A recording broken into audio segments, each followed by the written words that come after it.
Here's another tractor tech tip for you. You hate those stupid steel straps with the screws underneath for these gas tanks that you can never seem to get on and off? Go to Harbor Freight. Buy these white zip ties. They're like, I don't know, 24 inches long.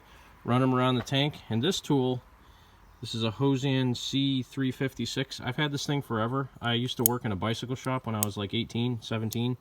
And this tool was used for pulling brake cables tight. Works awesome for doing zip ties. So when you get your tank just where you want it, this thing grips one side of the zip tie and pulls up on it, so it just clicks on there nice and tight. Bam, fuel tank done. Mint.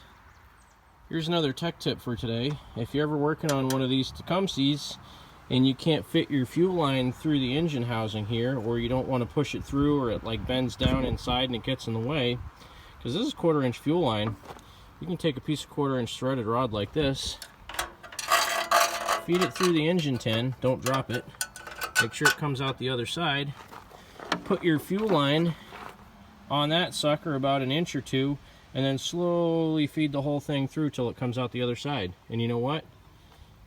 Line's going to come right through, right where you need it. Mint.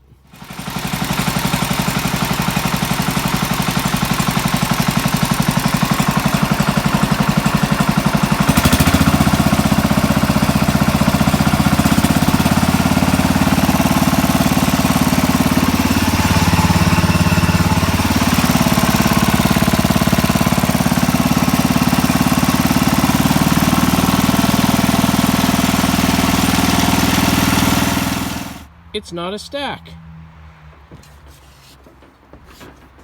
Oh, now it's a stack. Now it's not a stack. Now it's a stack. Hey everybody, quick update from the Cranky Motorsports garage here. What do we have here? 4 brand new ag tires. These look pretty small, but pretty gnarly. Mint. Those are 5-12 ags. They're good, not Goodyear, they're D-Stone Duramax ags. They're 512, they're really small, probably about 22.5 inches tall overall and only about 5 inches wide. Why did I get those, do you say? Well, I have a project that I've had in mind for quite some time, a military style tribute tractor. That's going to be olive drab green, and originally I was going to have these tires on it. I was going to build my Hydra-Track 12 into this project a couple of years ago, and that kind of fizzled out. I sold the Hydra-Track, and I've been hanging on to some of the parts, but not all of them.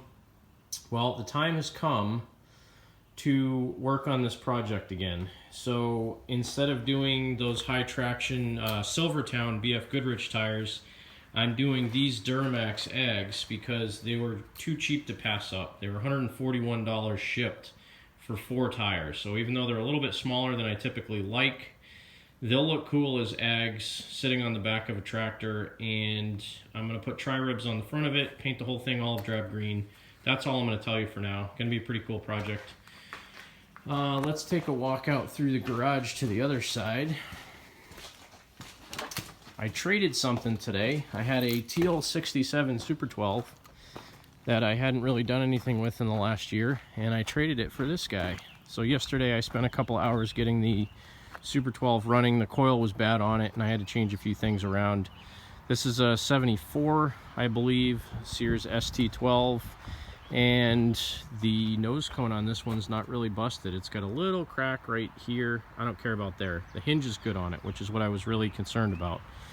Has the PTO mule drive flap, which I don't really care about, but it's kind of cool that it has it. And it runs, needs a little bit of work, but it's going to be a cool machine. Has good rims on it, even though the paint on them isn't the greatest and the tires are cracked, but the rims are good, which is all that matters. So that one don't really have a plan for yet, except to get it running. I'll probably keep the colors original as it is, and the whole thing needs to be rewired. It's got a million butt splices in it, but supposedly this came from another buddy of mine, Scott, who used to do Connecticut Plow Day with me years ago with my buddy Hugh. But yeah, this is another project. Of course, I never finish anything. And this rear end is out of the the RT10, which I have to take and put in my 679 because that one has a large gear on it, on the transmission, with a small PTO pulley, and I need to swap it out so I can get more ground speed out of it with this, because this has the smaller pulley on the transmission. So that's something I got in the works. Yeah, and other than that, my kids' tractors are almost done. Jake's is pretty much ready for me to adjust the brakes and put a motor in it, except Harbor Freight doesn't seem to have any motors right now. I've gone to 2 different Harbor Freight stores. I've called a couple other ones. Seems like they have motors. I drive out there, you know, within a couple of days and all the motors are gone, and HarborFreight.com said it's going to take like up to 2 weeks before they'll ship it, and it's been over a week, about 8 or 9 days, and I haven't seen it shipped yet. So a little bit bummed out that his motor's not here yet, but other than that, I mean, pretty much everything's done on it. I ordered a couple of seats from Surplus Center, so those came in today. I got to put a new seat on this for them, but I have to make a bracket because the bolt pattern on the seat's like really weird. It's got wider bolts in the back and skinnier ones in the front, and it's not a pattern I've seen on any Sears. So yeah, this one's almost ready to go. Emma's it is what it is. I mean, it's been fine. And I finally got the correct starter for the mongrel, so maybe this week I'll get that motor put back together. And then the roper, I don't really have much left to do on that. I got to put headlights in it, wire the headlights. I have to flip the wires around for the back lights on it because the wires are backwards, so the flasher flashes on the dim bulb setting instead of the bright bulb setting, so I got to flip those around. Not sure what else I need to do to that one. That one's pretty much done. So clean it up, polish the tires up, put some tire shine on them and stuff like that. That guy's pretty much done. So that'll just do it for my quick little update. I'm going to leave you guys with some mowing footage that I took a little while ago while I was mowing my side yard here, or my backyard. Keep watching Cranky Motorsports for updates coming up soon. Have a great weekend. God bless, and stay safe in all this Corona stuff.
good.